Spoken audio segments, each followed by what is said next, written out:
আসসালামু আলাইকুম বন্ধুরা, আশা করি আপনারা সবাই অনেক ভালো আছেন। তো আজকের এই ভিডিওতে আমরা কথা বলবো Vivo T1x এই ফোনটি নিয়ে। তো Vivo T1x এই ফোনটি খুব দ্রুতই বাংলাদেশ বাজারে লঞ্চ হতে যাচ্ছে এবং এই ফোনটির মধ্যে অনেকগুলো ফিচার রয়েছে এবং সেই ফিচারগুলো নিয়ে আজকের এই ভিডিওতে আমরা কথা বলবো। তবে তার আগে বলে নিই, এটি কিন্তু একটি 5G স্মার্টফোন। তো ভিভো এখন থেকে প্রতিটা ফোনের মধ্যেই কিন্তু 5G ইনভলভ করার চেষ্টা করতেছে। তো এই ভিডিওর মধ্যে আমরা এই ফোনটি টোটাল স্পেসিফিকেশন নিয়ে কথা বলবো এবং এই ফোনটি আপনার জন্য কেনা উচিত হবে কিনা সেই বিষয় নিয়ে আমরা ভিডিও লাস্টের দিকে আপনাদেরকে জানিয়ে দেব। তো তার আগে আমরা জেনে নিই এই ফোনটির মধ্যে কি কি স্পেসিফিকেশন থাকছে সেই ব্যাপারে। তো চলুন ভিডিও শুরু করি। তার আগে আপনারা আমাদের চ্যানেলটি সাবস্ক্রাইব করে পাশে থাকা বেল বাটনটি অল করে দিবেন। তো সর্বপ্রথম আমরা কথা বলবো এই ফোনটির ডিসপ্লে নিয়ে। তো এই ফোনটিতে আপনারা ডিসপ্লে হিসেবে পেয়ে যাবেন 6.58 ইঞ্চি full HD plus IPS LCD display এবং এই আইপিএস এলসিডি ডিসপ্লের সঙ্গে আপনারা পেয়ে যাচ্ছেন 120 হার্জ এর ডিসপ্লে রিফ্রেশ রেট। তাছাড়া এই ফোনটিতে আমরা জানতে পেরেছি 180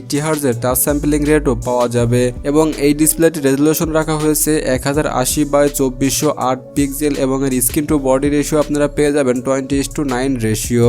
এছাড়া ফোনটিতে পিপিআই ডেন্সিটি ব্যবহার করা হয়েছে 401 পিপিআই ডেন্সিটি। ওভারঅল যখন আপনারা কন্টেন্ট ওয়াচ করবেন সেক্ষেত্রে শার্পনেসের কোনো ঘাটতি পাবেন না। তবে আপনাদের মাথায় রাখতে হবে এটি কিন্তু একটি আইপিএস এলসিডি ডিসপ্লে। তবে এখানে আইপিএস এলসিডি ডিসপ্লেটাও মোটামুটি ভালো লেভেলের একটা আইপিএস এলসিডি ডিসপ্লে ব্যবহার করা হয়েছে। তো ওভারঅল ডিসপ্লেতে আমরা এখানে খুব বেশি ভালো বলতে পারবো না, এটা মিডিয়াম ক্যাটাগরি ডিসপ্লে বললেই ভালো হবে।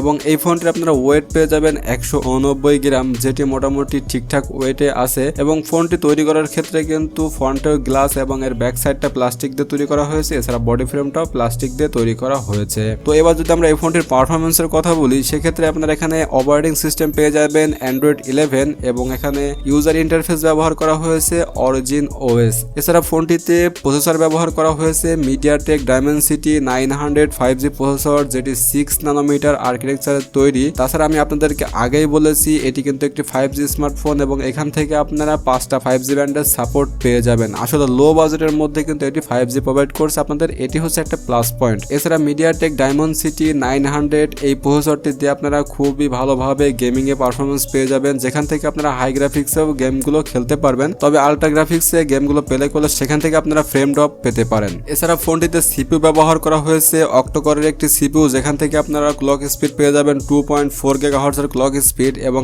এখানে 2টা কর্টেক্স A78 এবং 6টা কর্টেক্স A55 পেয়ে যাবেন সিপিইউ হিসাবে এবং এখানে জিপিইউ ব্যবহার করা হয়েছে মালি G68 MC4। এখানে জিপিইউটা মোটামুটি বেশ ভালো লেভেলের জিপিইউ ব্যবহার করা হয়েছে, যেখান থেকে আপনারা গ্রাফিক্সটাও একটু ভালোই পেয়ে যাবেন। ওভারঅল যদি আমরা এসওসি সেটআপের দিকে লক্ষ্য করি সেই ক্ষেত্রে এই এসওসি সেটআপ দিয়ে আপনারা গেমিং এ বেশ ভালো পারফরমেন্স পেয়ে যাবেন। তবে এসওসি সেটআপটা কিন্তু মূলত ব্যবহার করা হয়েছে 5G সাপোর্টের জন্য, কিন্তু এখানে তারা ডাইমেনসিটি প্রসেসরটা ব্যবহার করেছে। তো ফোনটিতে আপনারা র্যাম পেয়ে যাবেন 6GB এবং 8GB এবং এখানে আপনারা স্টোরেজ পেয়ে যাবেন 128GB এবং 256GB। এখানে স্টোরেজ টাইপ রাখা হয়েছে UFS 3.1 এবং র্যাম টাইপ রাখা হয়েছে LPDDR4X, এখানে কোনো পরিবর্তন করা হয়নি। তো দেন এরপরে যদি আমরা এই ফোনটির ক্যামেরা নিয়ে কথা বলি সেক্ষেত্রে এখানে খুবই নিরাশ করবে এই ফোনটি, কারণ এখানে ক্যামেরাতে তারা কোনো রকম কোনো ফোকাস দেয়নি বললেই চলে। তো এখানে আপনারা ডুয়েল ক্যামেরা সেটআপ পেয়ে যাবেন, যেখানে এর মেইন ক্যামেরা থাকবে 64 মেগাপিক্সেলের একটি মেইন ক্যামেরা এবং 2 মেগাপিক্সেলের একটি ম্যাক্রো সেন্সর। আসলে 2 মেগাপিক্সেলের ম্যাক্রো সেন্সর দিয়ে জাস্ট নামে মাত্র হয়েছে ডুয়েল ক্যামেরা, কিন্তু এখানে 64 মেগাপিক্সেলের ক্যামেরা বললে চলে। 2 মেগাপিক্সেলের ক্যামেরা দিয়ে আপনাদের কোনো কাজে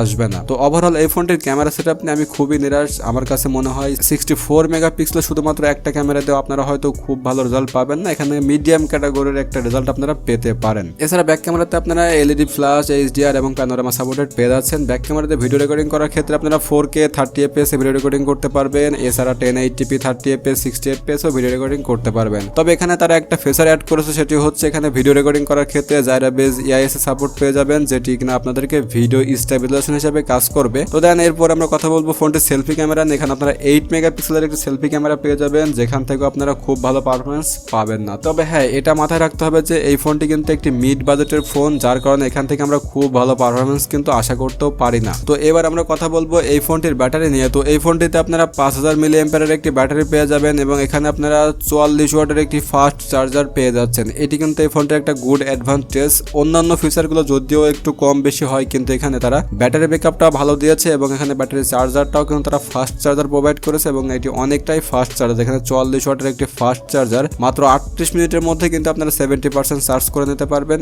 এই ফোনটি। তো এই ফোনটি আপনারা 3টে কালারে আপনারা পেয়ে যাবেন, একটি হচ্ছে ব্ল্যাক, অ্যারোরা এবং সিলভার। তো এই তিনটা কালার আপনারা এই ফোনটি পেয়ে যাবেন। তাছাড়া ফোনটিতে যদি আমরা ফিঙ্গারপ্রিন্টের কথা বলি সেক্ষেত্রে আপনারা এখানে সাইড মাউন্টেড ফিঙ্গারপ্রিন্ট পেয়ে যাবেন, যেটি কিনা পাওয়ার বাটনের সঙ্গে অ্যাডজাস্ট করা হয়েছে। এছাড়া অনেকগুলো সেন্সর আছে যেগুলো আপনারা রেগুলার কাজ করেন, সেই সেন্সরগুলো আপনারা এই ফোনটির মধ্যেও পেয়ে যাবেন। তো ওভারঅল এখন যদি বলি এই ফোনটি কাদের জন্য বেটার হবে এবং কাদের জন্য বেটার হবে না, তো সেক্ষেত্রে আমি বলবো আপনি যদি একটু গেম প্রিয় মানুষ হয়ে থাকেন সেক্ষেত্রে আপনি গেম খেলার জন্য কিন্তু এই ফোনটি নিতে পারেন। তাছাড়া আপনি যদি ভাবেন যে আপনি ক্যামেরাতেও ভালো পারফরমেন্স নেবেন এবং ডিসপ্লেটাও একটু ভালো কোয়ালিটির ডিসপ্লে চাচ্ছেন, সেক্ষেত্রে আমি বলবো এই ফোনটা আপনার জন্য নয়। আর আপনি যদি শুধুমাত্র গেমের দিকে ফোকাস করে ফোনটি দিতে চান সেক্ষেত্রে অনেক ভালো হবে।